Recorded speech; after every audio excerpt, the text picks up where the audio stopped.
안녕하십니까. 새생명교회 12월 13일 주일 예배 우리가 영상으로 함께 드립니다. 이 예배에 참석한 여러분 모두 주님의 이름으로 환영하고 또 주님의 이름으로 축복합니다. 우리가 영상으로 예배지만 이 예배 가운데 하나님의 살아계심과 또 하나님의 은혜가 여러분 모두에게 임하길 간절히 소원합니다. 우리 다 같이 조용히 기도함으로 예배 시작하겠습니다. 우리 다 같이 기도하겠습니다. 그러므로 우리가 낙심하지 아니하노니 우리의 겉사람은 낡아지나 우리의 속사람은 날로 새로워지도다.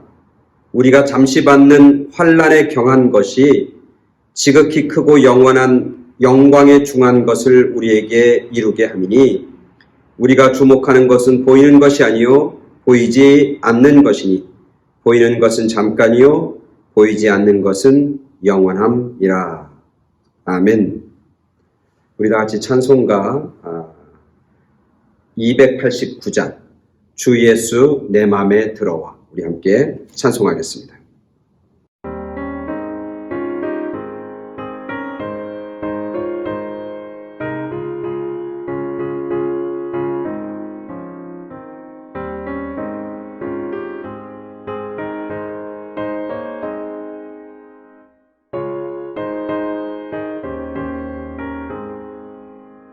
주 예수 내 맘에 들어와 계시고 변하여 새 사람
아멘.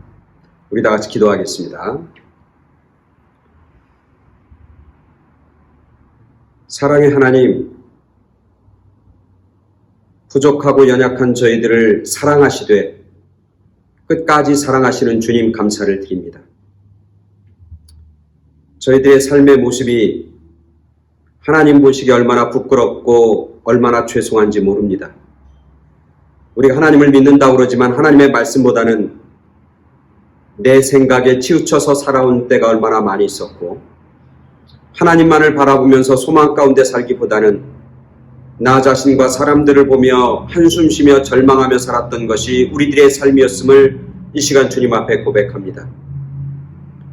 특별히 코로나 팬데믹이라고 하는 상황과 형편 속에서 이 어려운 가운데서 더 열심히 주님을 붙잡고 더 열심히 주님 앞에 무릎 꿇고 더 열심히 주님을 사모해야 함에도 불구하고 그렇지 못했던 저희들의 나약함과 어리석음을 이 시간 주님 앞에 고백합니다. 주님, 우리의 형편과 상황이 어떠하든지 여전히 우리를 사랑하시고 여전히 눈동자같이 지켜주시는 주님, 그 주님을 신뢰하며 나아가는 저희들 되게 하여 주시옵소서. 그래서 힘들면 힘들수록, 어려우면 어려울수록, 절망이 더 깊어지면 깊어질수록 더 큰 사랑과 더 큰 소망, 더 큰 능력이 되시는 주님을 붙잡고 승리하는 저희들 되게 하여 주시옵소서. 우리들의 절망의 상황보다 더 크신 하나님을 바라보게 하시고 우리들의 큰 고난과 고통보다 그것들을 능히 이기고도 남는 하나님의 능력을 바라보는 저희 모두가 되게 하여 주시옵소서. 그래서 이 어려운 상황 속에서 하나님을 향한 우리의 믿음이 자라게 하시고 우리의 신앙이 정금처럼 자라게 하시고 이 어려움 속에서 빛이 되어지는 빛의 진가를 발휘하는 세상의 빛과 소금의 역할 또한 감당하는 저희 모두가 되게 하여 주시옵소서. 오늘 예배를 드립니다. 이 예배 가운데 성령 하나님 우리와 함께 하시고 우리를 위로하시고 우리에게 소망 주시고 우리에게 능력을 주시고 우리에게 은혜를 더하여 주실 줄 믿사오며 예수 그리스도 이름으로 기도드렸사옵나이다. 아멘. 오늘 이 아침에 하나님께서 우리에게 주신 귀한 말씀은 베드로전서 1장 1절부터 7절까지 말씀 제가 공독해 드립니다. 베드로전서 1장 1절부터 7절까지입니다. 예수 그리스도의 사도 베드로는 본도, 갈라디아, 갑바도기아, 아시아와 비두니아에 흩어진 나그네 곧 하나님 아버지의 미리 하심을 따라 성령이 거룩하게 하심으로 순종함과 예수 그리스도의 피 뿌림을 얻기 위하여 택하심을 받은 자들에게 편지하노니 은혜와 평강이 너희에게 더욱 많을지어다. 우리 주 예수 그리스도의 아버지 하나님을 찬송하리로다. 그의 많으신 긍휼대로 예수 그리스도를 죽은 자 가운데서 부활하게 하심으로 말미암아 우리를 거듭나게 하사 산 소망이 있게 하시며 썩지 않고 더럽지 않고 쇠하지 아니하는 유업을 잊게 하시나니 곧 너희를 위하여 하늘에 간직하신 것이라. 너희는 말세에 나타나기로 예비하신 구원을 얻기 위하여 믿음으로 말미암아 하나님의 능력으로 보호하심을 받았느니라. 그러므로 너희가 이제 여러 가지 시험으로 말미암아 잠깐 근심하게 되지 않을 수 없으나 오히려 크게 기뻐하는도다. 너희 믿음의 불확실함은 불로 연단하여도 없어질 금보다 더 귀하여 예수 그리스도께서 나타나실 때에 칭찬과 영광과 존귀를 얻게 할 것이니라. 아멘. 계속해서 우리가 포스트 코로나 이후의 새로운 신앙생활에 대해서 우리가 함께 묵상하고 또 말씀을 함께 나누며 은혜를 받고 있는 시간입니다. 오늘은 그 11번째 시간입니다. 특별히 이제 기독교 교회의 달력에 의하면 대강절기가 벌써 이제 시작돼서 대강절 3번째 맞이하는 주일입니다. 그래서 이 대강절과 또 포스트 코로나 이후의 신앙생활 이 두 가지를 함께 묵상하면서 지난주에는 기다림, 포스트 이후의 새로운 신앙생활 기다림, 그리고 오늘은 그 11번째 시간으로 코로나 이후의 신앙생활 중에서 코로나 이후의 산 소망에 대해서 함께 말씀을 나누도록 하겠습니다. 요즘처럼 소망이 필요하고 소망이 간절할 때가 없습니다. 예배 시간마다 코로나 바이러스에 대한 이야기를 아니할 수가 없습니다. 특별히 미국에 사는 우리들, 특별히 LA에 살고 있는 우리들에게는 정말 굉장히 큰 두려움과 위협으로 다가오고 있습니다. 미국 내에 하루에 코로나 확진자가 몇 명씩 나오냐면 20만 명 이상 나오고 있어요. 매일 20만 명. 그리고 매일매일 죽어가는 사람들이 약 2,500에서 3,000명 사이를 왔다 갔다 하면서 매일 코로나 바이러스에 의해서 희생당하고 있어요. 제가 지난 시간에 얘기했듯이 우리 미국의 역사 속에서 가장 참혹하고 비극스러운 근현대사의 역사 중에 최고가 뭐냐면 911이에요. 그죠? 911에 의해서 9.11 테러에 의해서 희생당한 사람이 2,996명, 7명 이렇게 돼요. 그러니까 오늘날 매일매일 911의 테러를 당하고 있다. 이렇게 봐도 과언이 아니에요. 그런 충격적인 일들이 이 미국 땅에서 벌어지고 있어요. 특별히 저와 또 우리 교인들 또 여러분들이 살고 있는 많이 대부분 살고 있는 LA라고 하는 LA 카운티는 요즘 들어와서 코로나 확진자가 아주 엄청나게 많이 발생하고 있습니다. 제가 그 통계를 보니까 매일매일 10,000명 이상이에요. 어제는 한 13,800명, 그저께는 한 14,000명, 그 목요일에는 12,000명. 우리가 지난 여름, 가을에 들어오면서 하루에 1,000명, 하루에 2,000명, 하루에 3,000명, 그래도 많이 나온다고 하는데 지금은 그때와는 비교가 불가능해요. 10배씩 늘어요. 그래서 10,000명에서 12,000명, 14,000명, 14,000명까지 매일매일 하루에 확진자가 쏟아지고 있어요. 그러니까 LA 통계에 의하면 LA 지역, LA 카운티라고 하는 지역에서 이제까지 코로나 확진자가 몇 명이었냐면 50만 명이 넘었다. 지난주에 그렇게 통계가 나와요. 50만 명이 넘었다. 그러니까 LA 카운티의 총 인구를 약 1,000만 명이라고 보는데 정확하진 않지만 1,000만 명으로 생각하는데 1,000만 명 중에 50만 명이 코로나 확진자가 되었고 코로나에 걸렸다는 얘기죠. 그럼 따져보면 어떻게 되냐면 100명 중에 5명은 LA에 살고 있는 사람들 중에 100명 중에 5명은 코로나 환자고 또 코로나 바이러스에 걸린 확진된 경험이 있다. 이렇게 쉽게 통계가 나오는 거예요. 그러니까 얼마나 무서운지 몰라요. 이게 코로나 때문에 그래서 굉장히 두렵습니다. 우리 주변에도 이제 들어보면 확진 받았고 코로나의 바이러스에 걸려서 고생하고 아파한다는 사람들의 이야기가 우리 주변에 점점점 많아지고 있어요. 또 제가 알고 있는 연세 드신 목사님 중에 이번 이 여름에 여름 지나면서 가을 겨울에 보면서 세상 떠나고 생명을 잃은 분들이 굉장히 많습니다. 이유는 뭐라고 얘기하지 않지만 대부분 짐작하는 거죠. 코로나 바이러스에서 돌아가셨다. 그렇게 짐작하고 있는 겁니다. 여기저기서 코로나 바이러스 때문에 아파하고 고통당하는 사람뿐만 아니라 생명을 잃은 사람들이 우리 주변에 제가 알고 있는 사람들 중에도 많이 있는 거예요. 굉장히 두렵고 정말 이 코로나 바이러스를 과연 우리가 이길 수 있을까라고 하는 그런 염려와 근심과 그런 공포가 우리 가운데 있는 거죠. 코로나뿐만이 아니죠. 코로나 바이러스에 의해서 파생된 여러 가지 다양한 문제들이 우리 가운데 얼마나 많이 존재하고 있는지 몰라요. 이제 아이들은 학교가 다시 이제 클로즈 됐고 이제는 학교를 오픈하지 않습니다. 학교가 오픈하지 않은 것뿐만 아니라 이제 그래도 부분적으로 오픈했던 식당들 다 이제 문 닫고 이제 테이크아웃만 가능하도록 다 됐습니다. 이발소, 미용실, 퍼스널 케어라고 그러죠. 네일 케어라든지 이런 모든 그런 퍼스널 케어를 하는 모든 비즈니스는 다 클로즈하는 걸로 이제 결정이 됐습니다. 점점점 셧다운의 강도와 범위가 점점점 넓어집니다. 그러면서 그것 때문에 당하는 여러 가지 어려움과 불편함과 경제적인 손실과 또 여러 가지 정신적으로 심리적으로 위축되고 그리고 그런 것에 의해 타격을 받는 사람들이 얼마나 많이 늘어나고 있는지 모릅니다. 고난과 어둠의 터널, 그 한복판을 우리는 지나고 있습니다. 언제 끝날지도 모르는 절망의 그 터널, 그 깊은 곳에서 우리는 두려움 가운데 서 있는 것이죠. 우리가 하나님을 믿는 백성임에도 불구하고, 우리가 하나님께서 택하신 하나님의 사람임에도 불구하고 이 고난과 이 어두움과 이 절망을 우리는 쉽게 물리칠 수 없다는 것이 현실이고, 또한 그것을 우리는 인정하고 받아들일 수밖에 없는 그런 상황인 것이죠.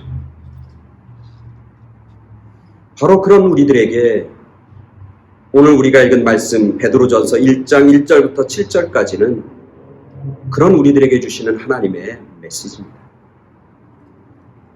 이 본문은 오늘 성경에 보니까 누가 이 본문을 썼냐면 예수님의 사도인 베드로. 오늘 1장에 보니까 예수 그리스도의 사도 베드로는 이렇게, 그러니까 베드로가 쓴 거죠. 그래서 이 오늘 성경 본문 책의 제목이 베드로전서입니다. 근데 누구에게 쓰냐? 어떤 형편과 상황 속에 처해 있는 사람들에게 쓰는 거냐? 오늘 성경에 보니까 본도, 갈라디아, 갑바도기아, 아시아와 비두니아의 흩어진 나그네들에게 쓴다. 그러니까 이 편지, 이 말씀을 받는 사람들, 이 말씀을 듣는 사람들이 누구냐면 소아시아 지역에 있는 여러 도시에 흩어진 나그네들, 그런 사람들에게 쓴다. 이렇게 쓰고 있는 거죠.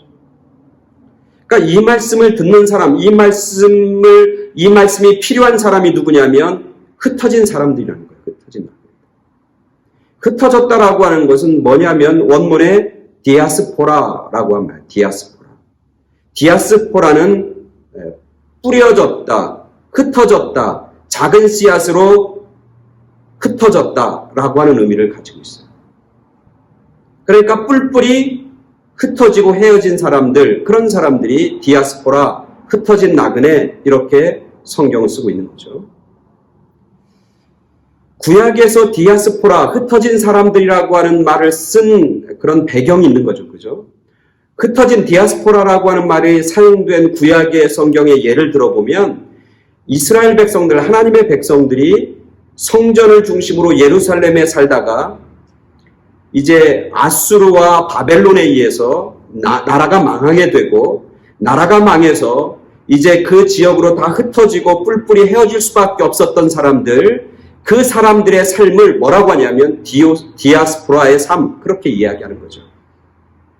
그러니까 그들이 더 이상 머물 수가 없는 거예요. 고향 땅에서. 그들이 살던 삶의 터전에서 더 이상 머물 수가 없는 거예요. 그래서 각 지역으로 흩어진 사람들, 즉 나라가 망해서 결국 뿔뿔이 나그네로 흩어진 사람들, 그런 사람들을 디아스포라, 이렇게 얘기하는 거예요. 신약에 나오면 디아스포라라고 한 말은 언제 사용하냐면 사도행전에 보면 사도행전의 교회가 있잖아요. 엄청나게 크게 부흥했던 그런 교회, 예루살렘 교회잖아요. 그 예루살렘 교회가 막 부흥하다가 사도행전 5장, 6장, 7장에 오면서 결국 박해가 임하잖아요. 그래서 교회에 박해가 임해서 결국 예루살렘에 더 이상 머물 수가 없어서 사도들만 남겨놓고 나머지 사람들은 다 뿔뿔이 흩어지게 되는 거죠. 그래서 흩어진 사람들이 여기저기 돌아다니면서 이제 말씀을 전하고 복음을 전하게 되는 거죠. 그래서 그 흩어진 사람들, 즉 교회 박해 때문에 예루살렘 성전과 예루살렘 교회에 더 이상 머물 수가 없어서 각 지역으로 흩어진 사람들, 그런 사람을 디아스포라, 이렇게 이야기하는 거죠. 오늘 우리가 읽은 본문에 베드로가 사용하는 것도 마찬가지로 흩어진 나그네들, 디아스포라. 어디에 흩어진 사람들? 본도, 갈라디아, 갑바도기아, 아시와 비두니아에 흩어진 디아스포라 사람들이에게 말씀을 전한다. 이렇게 쓰고 있는 거죠. 흩어진 사람들의 특징이 있죠. 흩어진 사람들은 그냥 자발적으로, 자의적으로 원해서 흩어지지 않았다고 하는 겁니다. 흩어진 사람들의 특징은 고난입니다. 아픔입니다. 그들의 삶이 평온했을 때는 흩어질 이유가 없는 거죠. 흩어졌다라고 하는 말 속에는 그들의 삶 속에 뭐가 있냐? 고난이 있다는 거예요.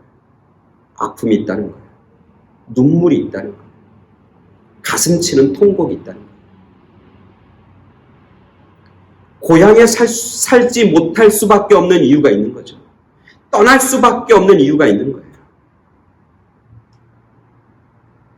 고향을 떠날 수밖에 없는 사람들,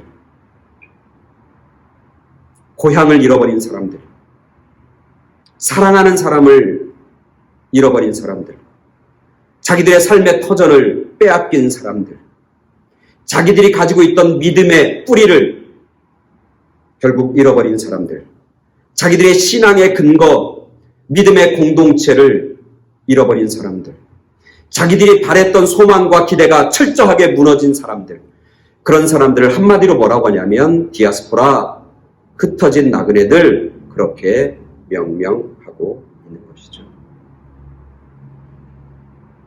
그러면서 뭐라고 하냐면 이렇게 합니다. 흩어진 나그네 곧 하나님 아버지의 미리 하심을 따라 성령이 거룩하게 하심으로 순종함과 예수 그리스도의 피 흘림을 얻기 위하여 택하심을 받은 자들에게 편지하노니, 이 말씀을 듣는 사람은 두 가지의 정체성을 가지고 있는데, 하나는 흩어진 사람들, 이 흩어진 사람들의 상징은 뭐라고 그랬어요? 고난, 고통, 아픔, 눈물, 그죠? 자기의 기대와 소망이 철저하게 무너진 사람들. 또 하나의 정체성은 뭐냐? 오늘 성경에 보니까 그리스도께서 택하심을 받은 자들, 하나님께 택하심을 받은 자들이라고 하는 정체성이에요. 이 두 가지를 같이 갖고 있는 거죠. 택하심을 받았다고 하는 것은 에클레시아라고 하는 거예요. 에클레시아. 에클레시아 말은 뭐라고 번역되냐면 택하심을 받은 사람들, 부르심을 받은 사람들, 세상과는 구별되는 사람들, 요새 말로 하면 교회, 공동체, 교인들, 이렇게 얘기하는 거예요. 그런 사람들에게 편지하는 거예요. 하나님의 택하심을 받긴 했지만, 하나님의 부르심을 받고 있지만, 그러나 그들의 삶의 현장은 어떤 현장? 흩어질 수밖에 없었던 삶의 현장. 고난과 고통과 그리고 눈물이 있고 자기들이 가지고 있는 모든 기대가 다 무너지는 그런 어둠 가운데, 절망 가운데 빠져있는 크리스찬들에게 오늘 하나님께서는 베드로를 통해서 말씀하고 계시는 거예요. 그게 오늘의 말씀의 핵심인 것이죠. 오늘 우리들의 삶이죠. 오늘 그게 여러분들의 삶이고 저의 삶입니다. 하나님께 택하심을 받았고 하나님의 거룩한 백성임에도 불구하고 고난 가운데, 아픔 가운데, 어려움 가운데, 어두움 가운데, 절망 가운데 살고 있는 우리들의 모습. 하나님의 택하신 백성임에도 불구하고 내 기대가 무너지고 내 소망이 무너지는 그런 절망을 경험하고 있는 오늘 우리들의 삶. 그런 우리들에게 오늘 말씀을 전하고 있는 겁니다. 하나님.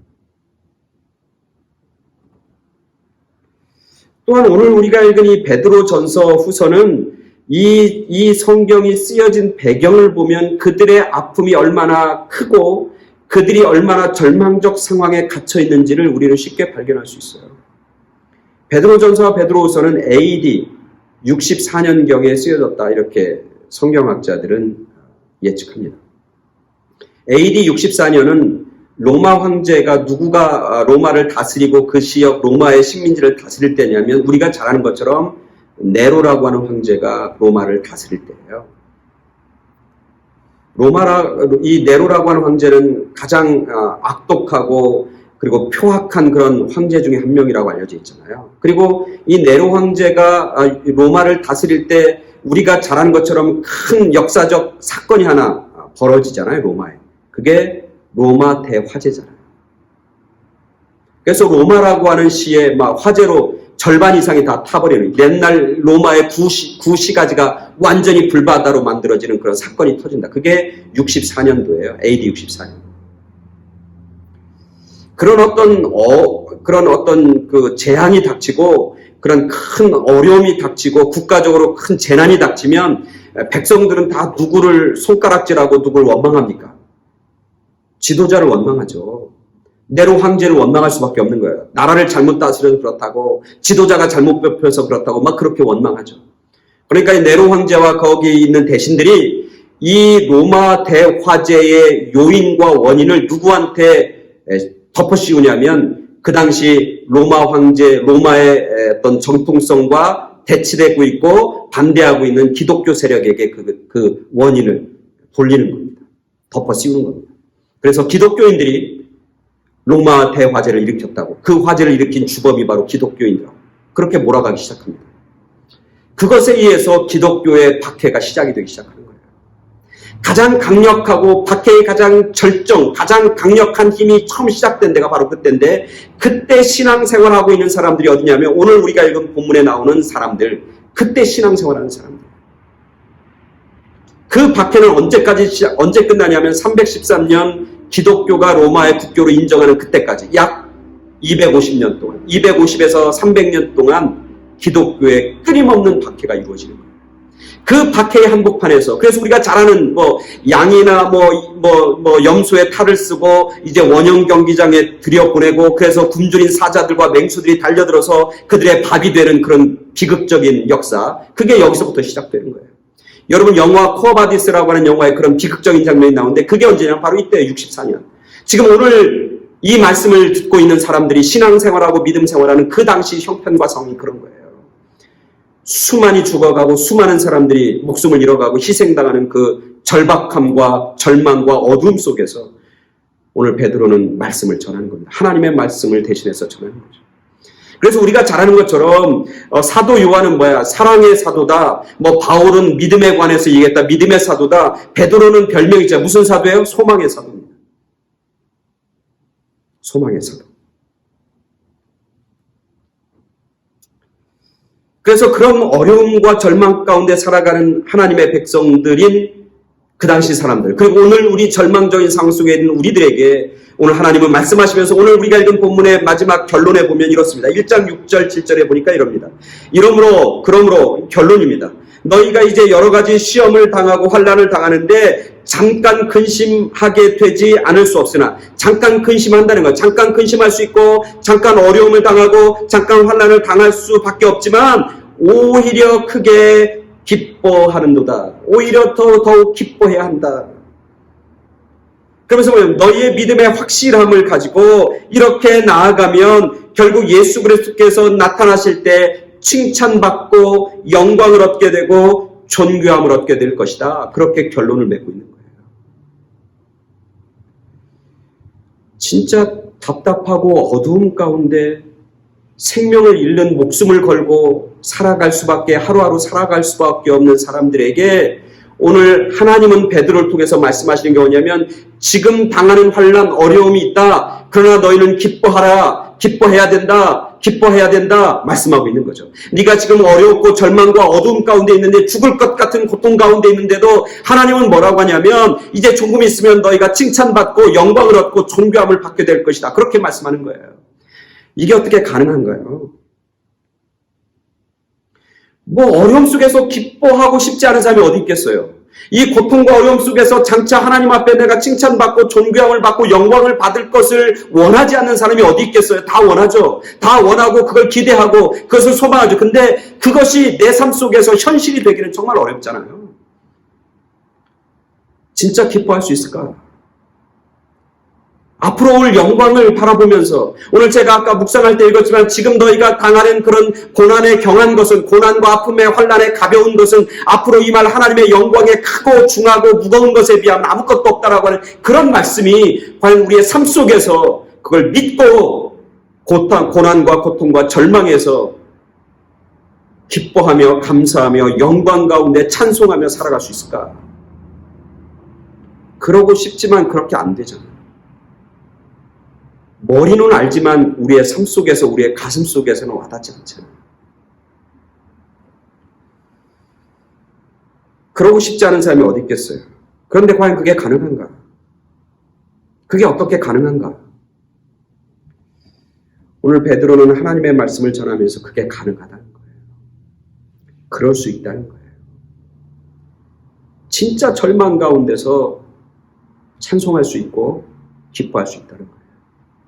죽을 것 같은 그런 고통의 그 한복판에서도 찬양할 수 있고 노래할 수 있고 하나님의 영광과 칭찬을 기대하면서 그 고통을 이겨낼 수 있다는 거예요. 그 이유가 뭔가? 오늘 성경에 보면서 제 마음과 또 제 시선을 사로잡는 한 단어가 있는 게, 그게 뭐냐면 오늘 우리가 읽은 3절의 마지막이에요. 우리를 거듭나게 하사 산 소망이 있게 하셨다.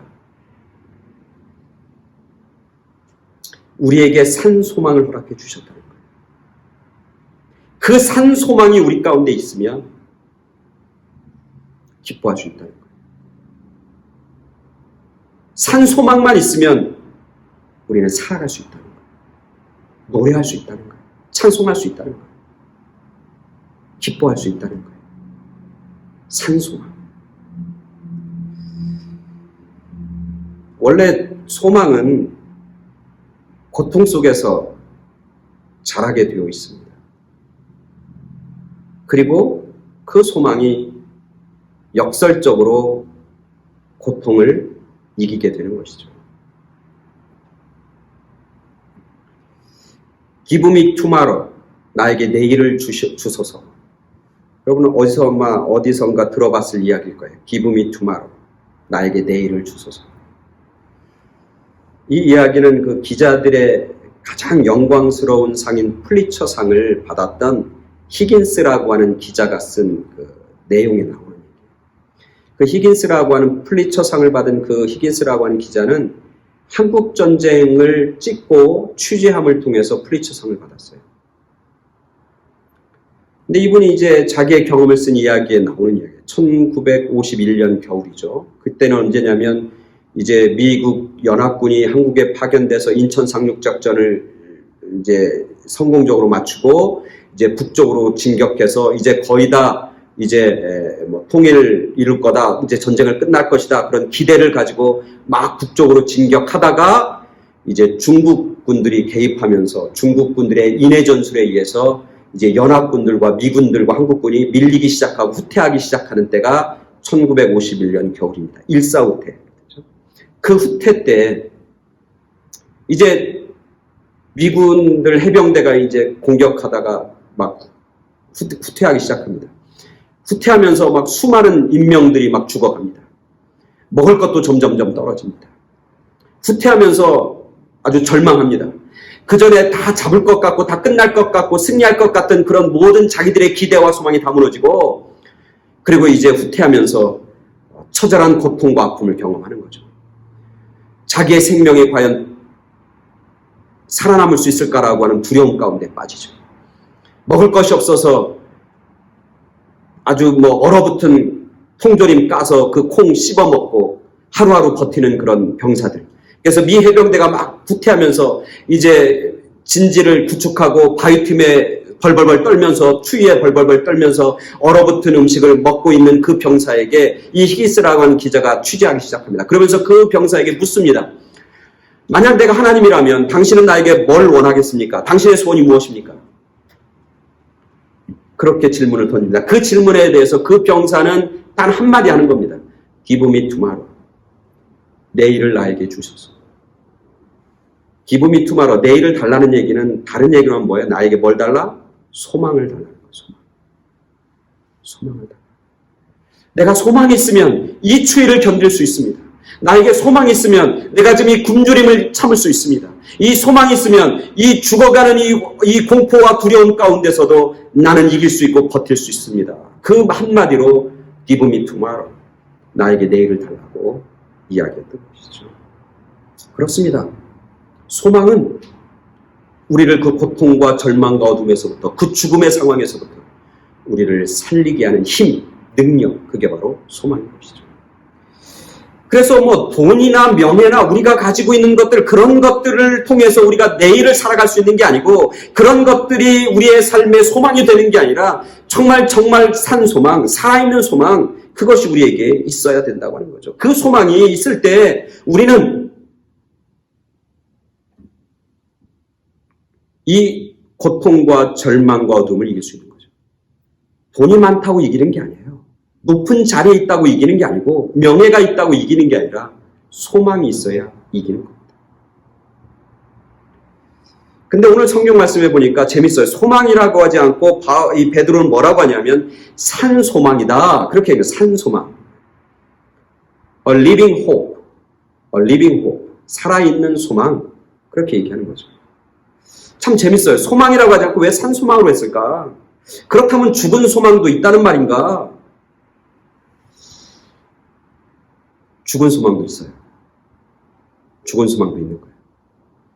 저는 갑자기 이 말씀을 이렇게 묵상하는데 갑자기 그 생각이 드는 거예요. 여러분 한인 마켓에 가면 해산물 파는 곳에 이렇게 수족관 있잖아요. 큰 수족관이.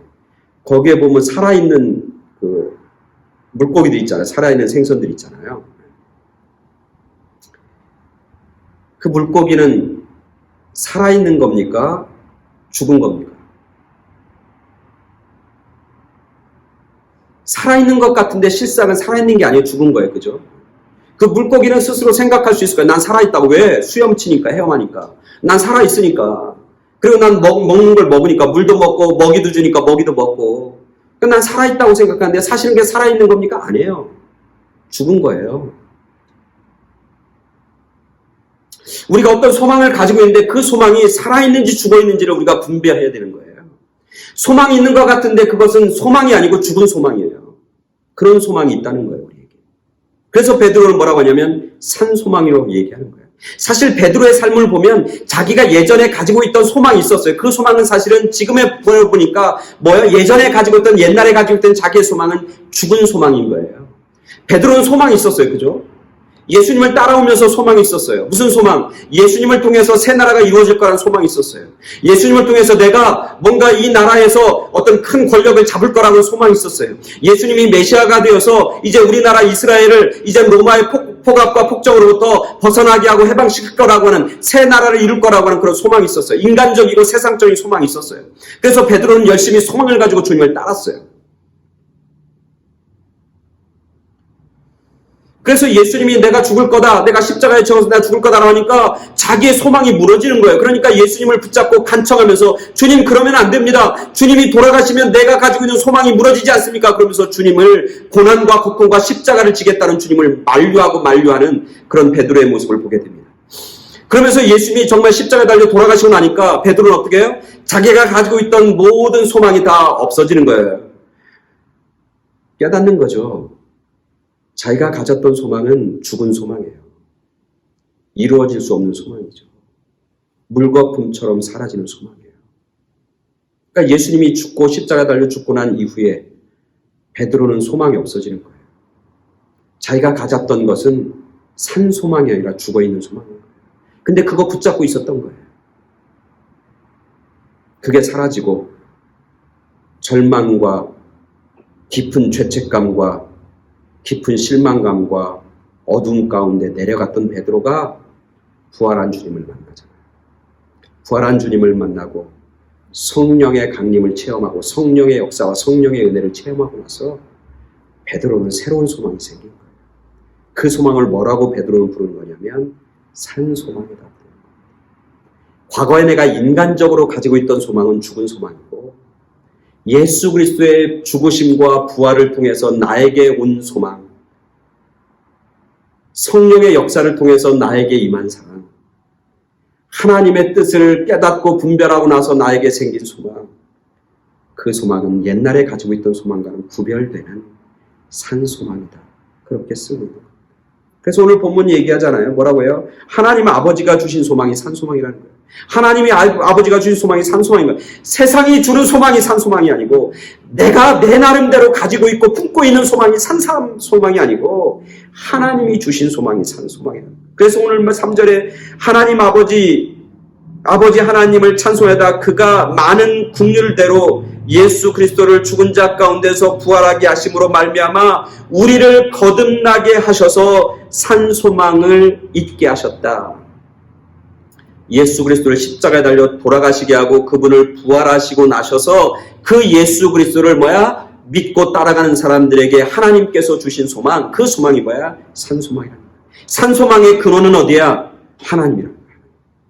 천지를 창조하신 하나님, 나를 택하신 하나님, 나를 부르신 하나님, 비록 나그네의 삶이지만, 비록 흩어져 있지만 여전히 하나님의 자녀로, 여전히 하나님께서 택하시고 여전히 하나님께서 사랑하시는 하나님의 자녀들에게 주시는 소망, 산 소망, 그 하나님이 우리에게 주시는 소망, 그 소망이 산 소망이다 라고 합니다.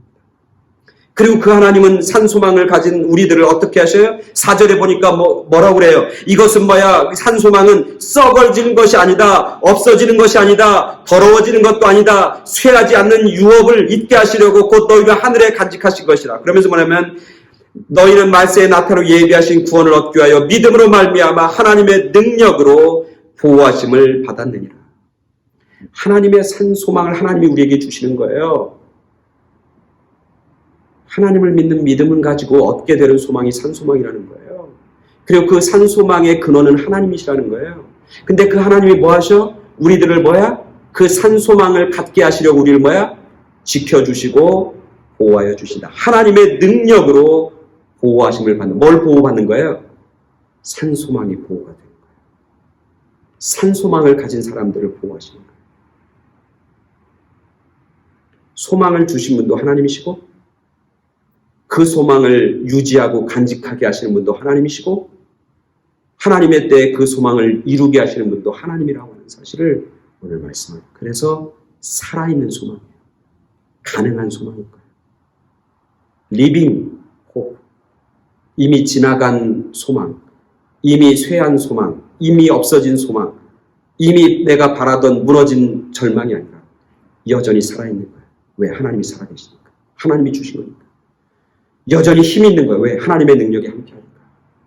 어떤 고난에도, 어떤 고통에도, 어떤 절망적 상황에도, 어떤 어두움 가운데도 여전히 살아있는 거예요. 왜? 하나님이 살아계시니까. 그 하나님이 주신 소망은 살아있는 거예요. 그리고 그 소망을 믿음으로 가지고 있는 사람들은 사는 거예요. 그래서 베드로는 그 이후에 산 소망을 가지니까 뭐예요? 그 가운데 두려움이 없어지는 거예요. 그 가운데 두려움과 절망이 없어요. 베드로는 그 이후로 두려워하거나 절망해보질 않아요. 감옥에 갇혔어도 예전엔 벌벌 떨었던 베드로가 낮잠 자고 잠자고 평안해지는 거예요. 왜? 산소망이 있으니까. 얼마나 많은 박해를 당해요. 얼마나 많은 시련을 당해요. 베드로가 이후에도. 그럼에도 불구하고 베드로는 끄떡하지 않아요. 두려워하지 않아요. 평안을 가지고 있어요. 기쁨을 가지고 있어요. 감사를 가지고 있어요. 왜? 산소망이 있으니까. 가능한 거예요. 그 소망을 믿으니까 가능한 거예요.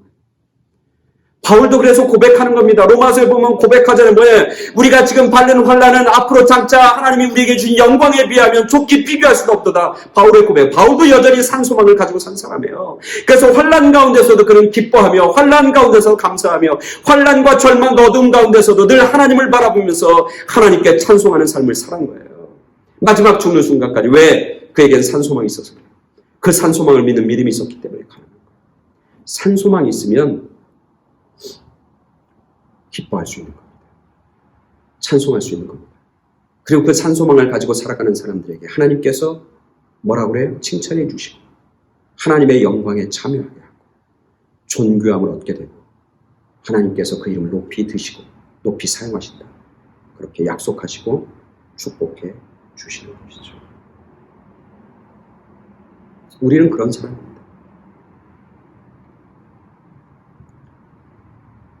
그래서 세상 사람들과는 구별되는 거예요. 저와 여러분이 산소망을 가지고 살아요. 우리가 살아야 할 존재, 우리가 살아가야 할 힘이고 능력인 것이죠. 달라요, 세상 사람들하고. 오늘 하루살이와 메뚜기가 살았다는 거예요. 하루살이와 메뚜기가 함께 잘 지내다가 어두워지니까 메뚜기가 하루살이한테 뭐라고 했겠어요? 야, 우리 내일 또 만나서 놀자. 하루살이가 내일이 뭔데? 내일을 모르고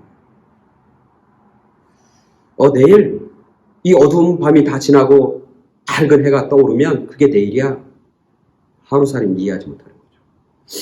이 메뚜기가 이제 하루살이와 놀다가 개구리하고 놀면 개구리하고 막 놀다가 재밌게 놀다가 이제 개구리가 얘기합니다. 올해 재밌게 놀았으니까 이제 내년에 만나자 우리. 그러니까 메뚜기가 내년이 뭔데? 내년? 이제 추워지니까 잠깐 이 추워진 때 가만히 있다가 이제 따뜻한 봄날이 오고 따뜻한 날씨가 막 되면 그게 내년이야. 메뚜기는 모르는 거야. 왜? 1년밖에 못 살아. 산소망을 가진 사람들은 그렇지 않은 사람들과 삶이 구별될 수밖에 없는 거예요. 하나님께서 예수 그리스도의 십자가의 보혈을 통해서 구원받고 하나님 나라, 썩지 아니할 영원한 나라를 하나님이 약속해 주신 것이 산소망이에요. 하나님이 약속해 주신 산소망. 우리는 그 소망을 가지고 살아가는 사람들입니다. 저와 여러분 모두가 아무리 힘들고 어렵고 고통과 절망과 어두움과 죽을 것 같은 그런 고통 가운데 있다 할지라도 한 가지 기억해야 합니다. 우리는 산소망을 가지고 있다. 그래서 그 가운데서도 하나님을 찬송하고 기뻐하고 또 그렇게 살아가는 사람들을 하나님께서 존귀하게 만드시고 칭찬해 주시고 영광 가운데고 인도해 주신다고 하는 그 소망 가지고 우리가 넉넉히 이기고 승리하는 산소망의 능력을 가지고 살아가는 그런 저와 여러분 모두가 되길 간절히 축원합니다. 아멘. 다 같이 기도하겠습니다. 힘들고 어려운 환경과 상황 속에 살아가는 하나님의 백성들에게 하나님께서는 산소망을, 내가 준 산소망을 붙잡고 믿고 살아가라고 말씀해 주십니다. 오늘 우리들에게 해주신 하나님의 음성입니다. 산소망 붙잡고 승리하는, 그래서 주님의 칭찬과 영광과 존귀함을 얻는 저희 모두가 되게 하여 주시옵소서. 산소망 주신 주님 감사를 드리오며 예수 그리스도 이름으로 기도드렸사옵나이다. 아멘. 이 시간에는 광고하는 시간입니다. 우리 수요 예배 계속 영상으로, 그리고 헌금도 여러분 정성껏 해주셔서 감사를 드리고요. 여러분 건강 잘 지키시고 건강 잘 유지하길 간절히 바랍니다. 아마 이번 올 한 해, 올해는 올 한 해 이제 얼마 남지 않았는데 계속해서 이렇게 우리가 영상으로 예배를 드릴 수밖에 없을 것 같습니다. 여러분 모두 건강하시고 하나님의 은혜가 여러분 가운데 임하게 되기를 간절히 소원합니다. 우리 찬송가 부르시면서 우리 헌금하겠습니다. 486장 이 세상에 근심된 일이 많고 우리 찬송하겠습니다.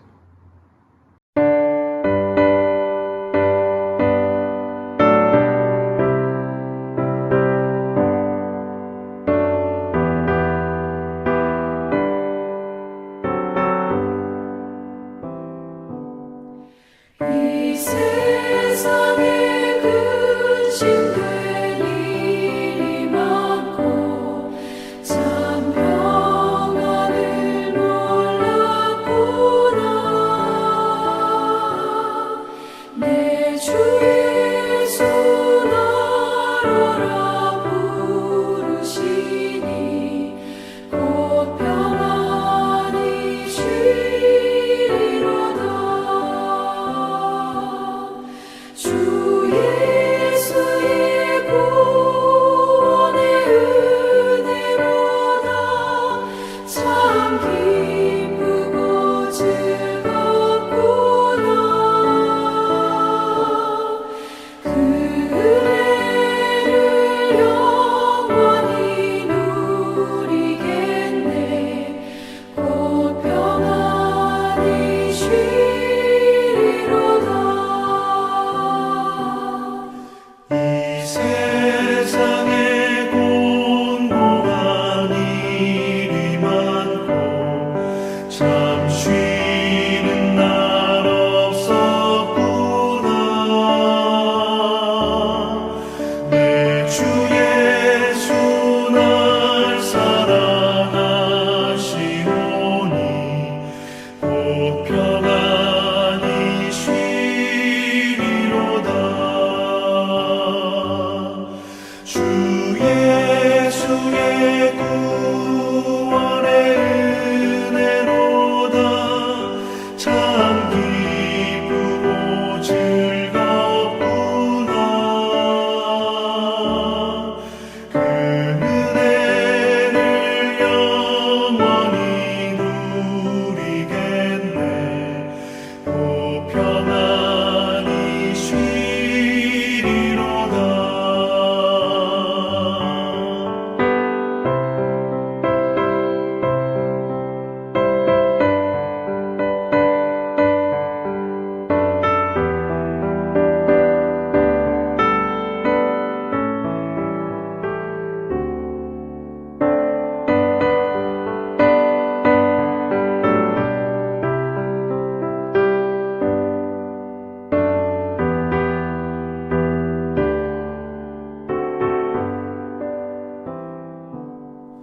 이 세상에 죄악된 일이 많고 참 죽을 일 쌓였구나.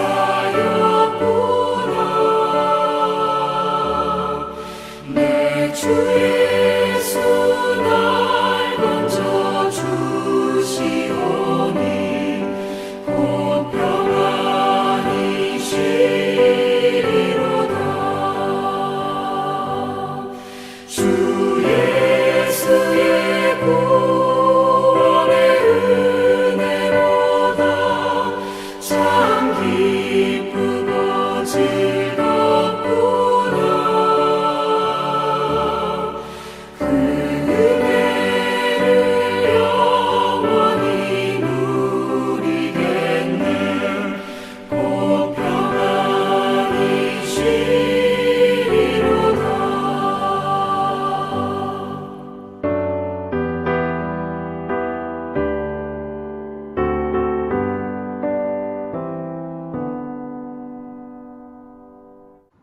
아멘. 제가 헌금기도하고 축도함으로 12월 13일 주일 예배 마치도록 하겠습니다. 다 같이 기도하겠습니다. 말씀하여 주시니 감사합니다. 말씀을 믿고 말씀의 뿌리를 깊이 내리는 저희들 되게 하여 주시옵소서. 그래서 어둡고 힘들고 절망스럽고 흔들리는 세상 가운데서도 말씀의 뿌리를 깊게 내리고 산소망 붙잡고 든든히 서는 저희들 되게 하여 주시옵소서. 그래서 저희들 하나님 앞에 설 때 칭찬받는 성도들, 영광 중에 살아가는 성도들, 존귀함을 받는, 하나님 앞에 존귀함을 받는 그런 저희 모두가 되게 하여 주시옵소서. 우리의 물질과 정성과 우리의 삶을 주님 앞에 드립니다. 산소망 주신 주님, 은혜 주신 주님의 그 은혜가 너무 감사하고 그 사랑이 너무나 감격스러워서 우리의 것을 주님 앞에 기쁨을 가지고 드립니다. 기뻐 받아 주시고 우리의 드림이 하나님 앞에는 영광 되게 하시고 세상 가운데는 빛과 소금이 되게 하여 주시옵소서. 이제는 우리를 죄악 가운데서 건져주신 예수 그리스도의 구속의 은혜와 하나님 아버지의 그 지극하신 사랑하심과 지금도 살아계셔서 우리에게 힘과 위로와 소망이 되시는 성령님의 역사하심이 오늘 예배를 마치고 어두움 가운데 절망 가운데 흔들리는 세상 가운데 나아가는 당신의 사랑하는 자녀들 위해 그리고 그들이 사랑하는 많은 사람들 위해 그 어려운 가운데서도 산소망 붙잡고 승리하겠다고 결단한 당신의 자녀들 위해 그리고 이 땅에 있는 모든 하나님의 재단들 위해 지금부터 영원까지 함께 계시길 간절히 축원하옵나이다. 아멘. 이상으로 12월 13일 예배 마치겠습니다. 다음 주에 또 건강한 모습 뵙도록 하겠습니다. 감사합니다.